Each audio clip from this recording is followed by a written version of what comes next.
sa bawat guhit ng tala sa madilim na langit. Mga tanong sa isip ko'y hindi matahimik. Bakit ba ang buwan ay tila may lihim? At ang mga bituin, kaya ko bang abutin sa likod ng malawak na dilim? May sagot bang nakatago o ako lang ang naliligaw sa sarili kong mundo?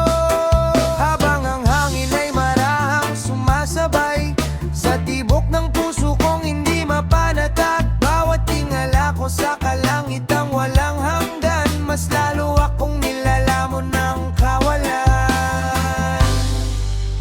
Ano bang meron sa kalawakan? Bakit ako'y laging tinatawag? Sa pagitan ng buwan at mga bituin, may lihim bang para sa akin?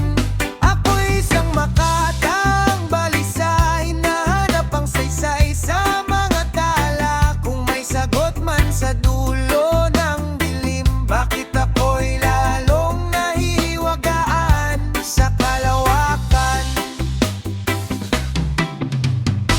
Mga tula ko'y puno ng tanong at pangamba, mga salitang naghahanap ng hiwaga. Sa bawat kometa na dumaraan sa ulap, puso ko'y tila gustong sumama't lumipad. May buhay kaya sa dulo ng liwanag, may kwento kaya ang bawat sumasabog na pangarap, o ito'y salamin lamang ng isip kong hindi mapigil ang magtanong sa kawalan. Kung maaabot ko man ang dulo ng mga tala, makikita ko kaya ang sagot na hinahanap, o baka sa paglalakad